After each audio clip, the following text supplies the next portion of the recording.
This is a 2023 Toyota Sequoia, the third generation big SUV from the Japanese mega brand, which is built from the same platform as the new for 2022 Toyota Tundra. It's also the same platform, by the way, for the global Land Cruiser and the Lexus LX600. And the Sequoia is bigger than ever. It's also a hybrid. The one and only engine offered in the Sequoia is a twin turbocharged 3.4 liter V6 hybrid. It's called iForce Max, and it also debuted in the new for 2022 Toyota Tundra. More specifically, this is a Toyota Sequoia Capstone painted in supersonic red, which is a $425 optional color. The Capstone is a brand new trim for the Sequoia and top of the line above the SR5, Limited, Platinum, and TRD Pro models. Well, if you get four-wheel drive anyway. Speaking of, four-wheel drive is available on every trim of Sequoia for an extra $3,000. Except for the TRD Pro, where it's standard. My name is Robin Warner, by the way, an experienced engineer and magazine editor, and I come standard with a GoPro camera and lapel mic. But the hat is extra. I review all kinds of cars, from a $25,000 Ford Maverick to a $425,000 Rolls-Royce Cullinan. I'll happily jump into Honda Accords, BMW M3s, and Porsche 911 GT3s.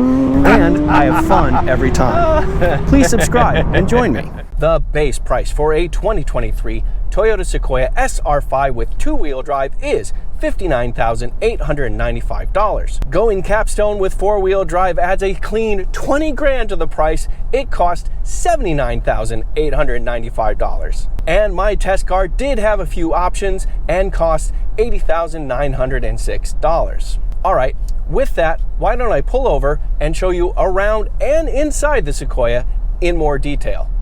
There's a lot to look at.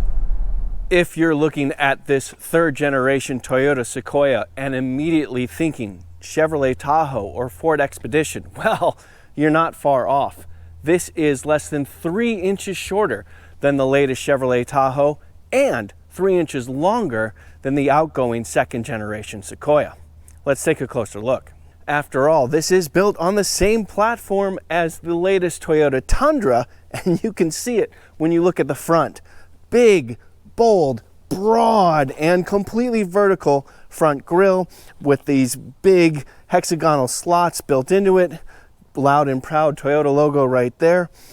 The red paint and the grille contrast each other really nicely, and then you have these darker accents down here and this more aluminum polish at the lower bumper. These are nice and very trucky headlights right here. Pretty darn sizable as well with these 3 points, and I think adds to a pretty consistent, big, very truck-based kind of look. Looking at the car in profile, you get a better sense, I think, of just how big this thing is. I'll go ahead and put the dimensions up on the screen right now so you can check that out and let you know that I have a lot more information in the description. Now, there are a couple things that do stand out for the Capstone trim of the Sequoia. What Toyota calls bright chrome accents, which you can see on the side view mirror. You do have a nice iForce Max logo right here on the hood, but then down below, Capstone right here in this polished metal look that runs along the side doors here. More bright chrome on the door handles here and here, as well as part of the lower window trim right here, which kind of, it doesn't go all the way around, but kind of comes up to a stop right here. And finally, you also get more bright chrome way up high on the roof rails. You get 22-inch wheels on your Toyota Sequoia Capstone. That is unique to the Capstone. 18 inches is what come on the SR5 and TRD Pro models, 20s on the Limited and Platinum. And they don't look that big on this SUV because this SUV is itself so large. But it is unique to the trim and does add a touch of flair, it must be said. Looking at the Sequoia from the back, I have to say I am very pleasantly surprised at how clean this is. You do get this subtle roof-mounted spoiler with the taillight here and all that kind of stuff. I think this aluminum bar right here is a nice touch, and they are not subtle about letting you know what the model name is, are they? But you have this nice step for the bumper, a couple other different colors to look at as you look down the bumper. But critically, there is no fake exhaust popping out anywhere. Just one real single tailpipe down here, just as it should be. Oh, and by the way, your tow hitch is behind this plastic cover right here.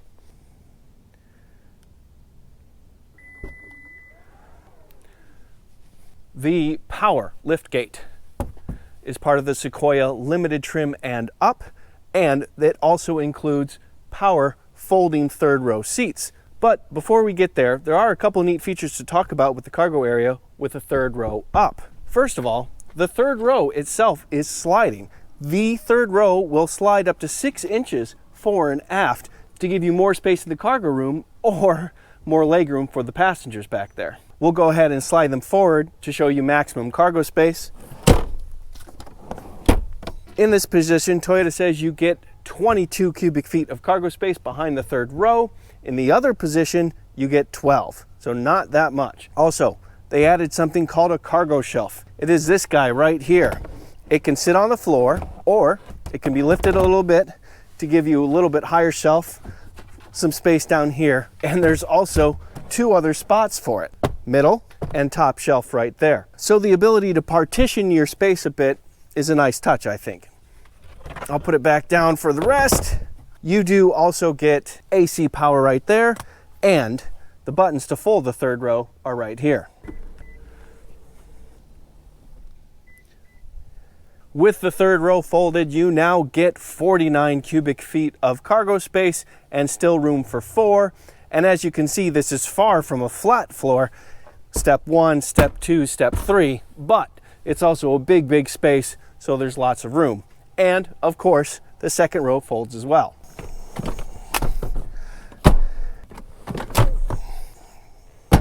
Now that the second row is folded as well, you have 87 cubic feet of storage. But if you prefer, you can also fold the second row up like this to have a deeper amount of storage in the second row where the doors are. And I'll just show you that when we get to that row. But for now, let's look inside. Before we even look inside the second or third row, I'm going to open the door to show you the standard running boards, which is a feature of the Capstone trimmed Sequoias. Okay, here's the second row, and real quick, I mentioned that you can fold them in 2 different ways. Well, if you pull this lever here, they automatically just fold up like that, and you can leave them like that and have taller storage here just behind the second row, or you can put them back down and have a more flat loading floor from the back of the third row. But anyway, here is the 6-inch difference between the third row being all the way back and all the way forward. And you can see that the third row does in fact get some features and some cup holders and USB ports and things like that. Am I gonna go back there? No. Look how low the floor is. This is clearly designed for kids. I am not a child, and I don't think I'm going to become a child anytime soon. Okay, moving to the second row. It is much more comfortable here in the second row for me.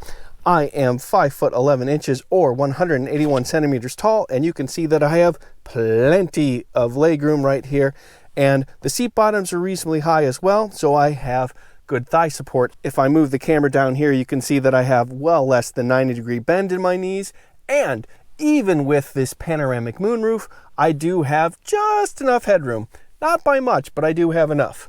Also, on limited and higher trims, you get shades right here, like that, although don't need them in Michigan right now. And standard across the board is a 3-zone climate control system, so the second row has some options in terms of heat. However, you have to be in a platinum car or higher to get second row heated and ventilated seats. And you do also have some USB ports and AC power as well. In between the 2 captain chairs, we also have cup holders and some storage space. And yes, if you want to rest your arms, that's built into the seat and adjustable. So yeah, plenty comfortable for the second row. All right, let's go to the front.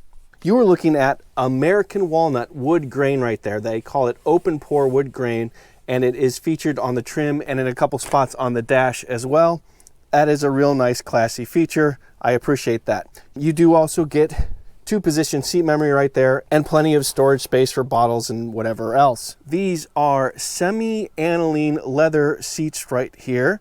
They are also heated and ventilated. The heated and ventilated part are available on the limited trim and up, but this 2-tone semi-aniline leather is unique to the Capstone. And these seats are also powered with lumbar adjustment and all these kinds of things. You do have several buttons for several options of lights and stuff like that over here, including the heated steering wheel button.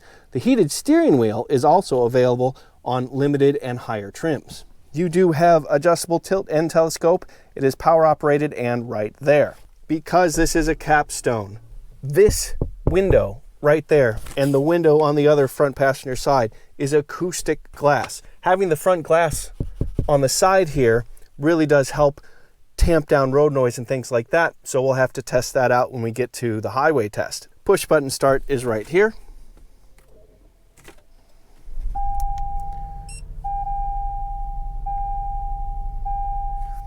You are looking at a 12.3-inch fully digital instrument cluster right here, which has plenty of adjustments on it. And this screen is standard across the board, SR5 and up. However, the 10-inch head-up display, which you can see right here, that is on platinum and up trims. And here is your 14-inch audio multimedia display. This is the bigger one. On the base SR5 trim, it is an 8-inch screen. However, regardless of size, you do get standard wireless Apple CarPlay and Android Auto, which is always nice. And this also has a lot of options and features. And I did a whole video just on this multimedia display when it first came out in the Toyota Tundra, and I have a link to it up there. You can check that out. Looking down here are your other 2 zones of the 3-zone climate control, and looking down even further, here is your Qi wireless phone charger, which is available on platinum and up, and options for traction control, the different camera views,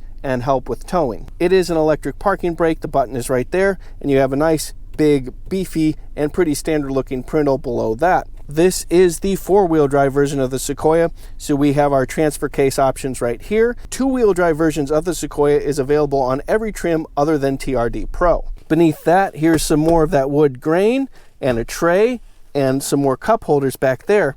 And this has a lot of storage in itself. You can just slide this panel and get access to the deeper storage right there, coin holders, USB ports, or there's buttons on either side and you can lift the whole thing. And you can see just how big it really is. Looking up, this is one of the few options on the Sequoia Capstone. It is a dash cam. It is $499. And go up even higher, you get a sunglasses case, and here are the different buttons you have for the panoramic moonroof and another option for the liftgate. By the way, you can have either a rear view mirror or a screen that uses the rear view camera. Okay, drive modes. You have 3 drive modes. You adjust them right here. Pretty simple. You have normal, sport, and eco. But you also have tow haul options right here. And you can also put the 10-speed transmission into sport mode. And when you're in sport mode, you can manually upshift and downshift just like that. Which, hey, upshifting and downshifting sounds like a good idea. Let's get back to the drive. All right, let's talk more about this powertrain. As I said at the top, the one and only engine is a hybrid. It's a parallel hybrid with that twin turbocharged 3.4-liter V6 and an electric motor sandwiched in between that and the 10-speed automatic transmission. Altogether, total system horsepower is 437 and peak torque is 583 pound-feet.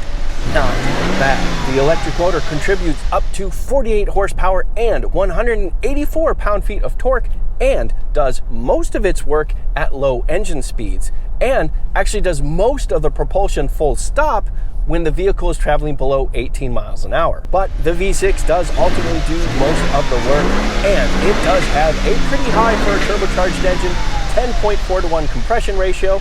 It also uses both direct and port fuel injection and takes 87 octane fuel. So yeah, you can run regular gas in this thing. The electric motor gets its energy from a 1.87 kilowatt hour nickel metal hydride battery pack, and you know, generally just operates in the background. Most of the time when you get moving from a standstill, the engine's not running, it's just the motor, and then as you get going 10, 20 miles an hour, you hear the engine kick on. As I mentioned, the one and only transmission is a 10-speed automatic, and it does a really good job. And also, as I mentioned at the top, you choose between rear-wheel drive and four-wheel drive in the Sequoia, and it is four-wheel drive, not all-wheel drive. You do have a transfer case and choose between 2 high, 4 high, and 4 low. The gear ratio for low speed, by the way, is 2.64 to 1. And overall, I have to say, this is a great powertrain. I came away pretty happy with the iForce engine, which is this engine without the hybrid componentry. It still has healthy numbers and outputs. I'll go ahead and put those on the screen right there. Now those are the Toyota Tundra numbers. It actually does a little bit better in the Lexus LX600. I'll go ahead and put those numbers up on the screen right now so you can check those out.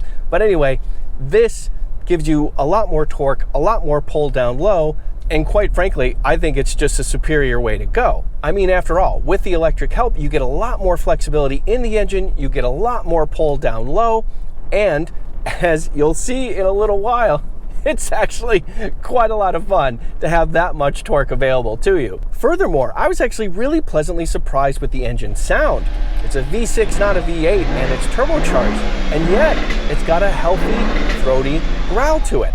Now, the one downside to all of that is it does not rev very much. You know, we are under 6,000 RPM for the red line, and I definitely prefer an engine that can climb the revs a little bit higher than that. But the main objective is that the work gets done, and in this big SUV, the work gets done pretty darn well, quietly when you want to, and makes a little noise when you want to as well. With all that said, fuel economy is pretty darn reasonable for something this big. You get 19 miles to the gallon in the city, 22 miles to the gallon on the highway, 20 combined. Now, of course, the two-wheel drive version does do better. I'll go ahead and put those numbers up on the screen right now so you can check that out. But of course, while fuel economy is very important, it is not nearly as much fun as accelerating, especially when you have sport driving mode and sport transmission and can easily turn off traction control. Hint, hint, wink, wink. Yes, I tested it. Yes, I want to show you. Let's do that right now. Okay, everybody, time for an acceleration test. I do have the Sequoia in the sport driving mode. I also have the transmission in the sport mode, and I have traction control off. So let's see what happens. We do have four-wheel drive, so I'm not expecting many issues with traction, but hey, just in case. All right, getting into position. Coming to a complete stop. Foot on the brake. All right.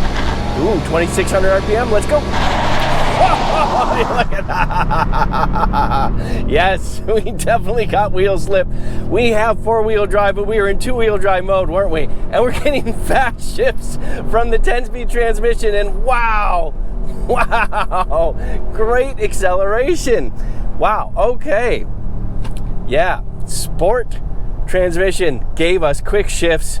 The hybrid powertrain with the electric motor gave us plenty of torque off the line. Being in two-wheel drive mode, that yes, in fact, we were traction limited at the line.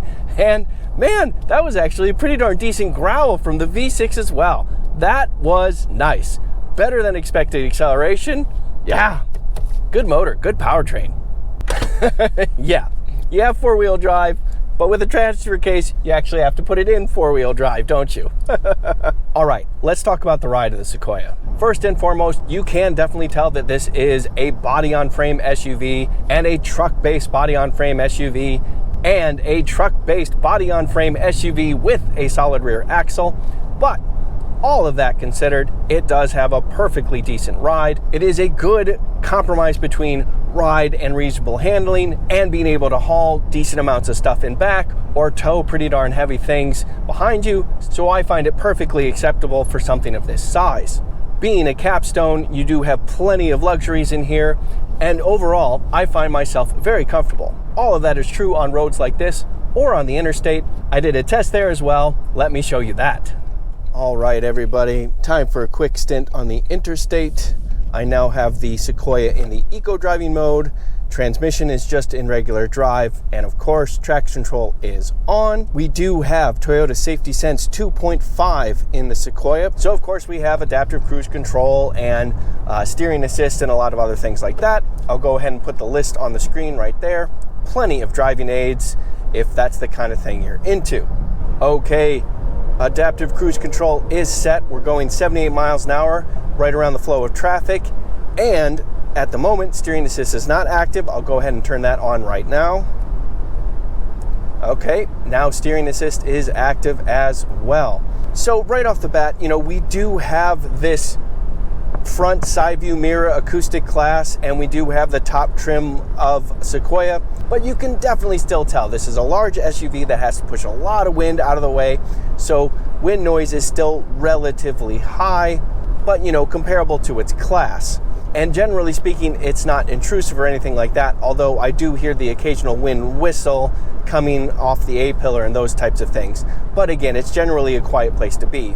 And we're reasonably well isolated from hearing other cars on the road and stuff like that. Just to give you a sense of what you see on the instrument cluster, I'll go ahead and put a camera up there so you can check that out. You can see there is the cruise control setting, and on the other side, that's the steering assist active setting right there.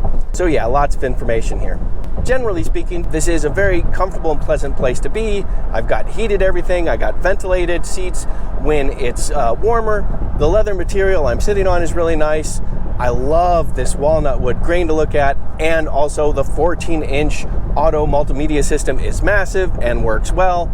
And all the switch gear and everything's easy to read. That instrument cluster is also easy to read. And yeah, there's plenty of space in here. And really, for a full-size SUV with four-wheel drive like this, 22 miles per gallon is pretty darn good. I have to say that's a respectable result. So good on this hybrid powertrain to bump up fuel economy a little bit as well. Yeah, overall, especially if you have a big family or a big toy to tow, this is a great road trip car. And I did mention it earlier, of course, one advantage of all the things that I'm talking about that are very truck-based is towing capability. And yes, this Sequoia can tow quite a lot. You can tow in the Capstone up to 8,980 pounds, and that's the four-wheel drive Capstone.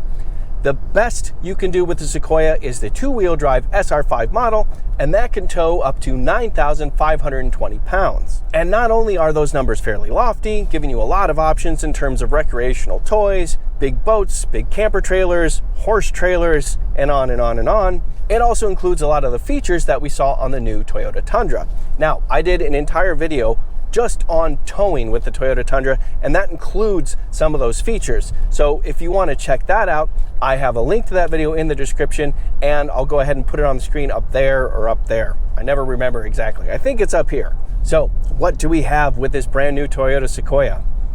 Well, we have something that's big. We have something that's very big and imposing and has a lot of presence. It's kind of hard to ignore, but that's not a bad thing, especially in this Capstone model. The 22-inch wheels, the bright chrome in strategic places, I do think makes it a really nice SUV to look at. It's big and it's easy on the eyes. The Capstone luxuries are nice. The leather seats and all the other features that come with it are definitely comfortable to have. And that combines with a lot of good capabilities in this SUV. Up to 87 cubic feet of storage and up to almost 9,000 pounds of towing capability. And of course, you can venture off-road with it a little bit as well. You do have 8.5 inches of ground clearance. And of course, the TRD Pro version of the Sequoia has a fair amount of capability. But I have to say, I think my favorite part about this big thing is the hybrid powertrain. It's used in really intelligent ways as far as I'm concerned. The fact that it's a parallel hybrid gives you nothing to think about. It's obviously not a plug-in, so you're not worried about that. And it's just there. The electric motor assists the engine when the engine is at its weaker points. And then when the engine builds up strength, it just does its thing. It's non-intrusive, it's linear, and it's seamless in its transitions from one to the other. I really enjoy that part. Plus, this thing is nearly 210 inches long, and you get the same city fuel economy as a Porsche Macan, a base Porsche Macan. So this is for a well-to-do family, a pretty big well-to-do family, and maybe that family has one or two or more pretty big toys it wants to tow as well. This will do it in comfort and in style. I'm Robin Warner. Thank you for watching. And if you like this video, please let me know by giving this a thumbs up. Doing so helps me out a lot, and I'd appreciate it. Also, anyone interested in something like this may also be interested in the 5th generation Chevrolet Tahoe Premier. I reviewed that one several months ago, and I'm actually quite surprised how much this and that have in common. And from there, I have a whole catalog of reviews at this point, so I do hope that there's something else for you to check out as well, and I definitely hope you like it. All right, goodbye for now.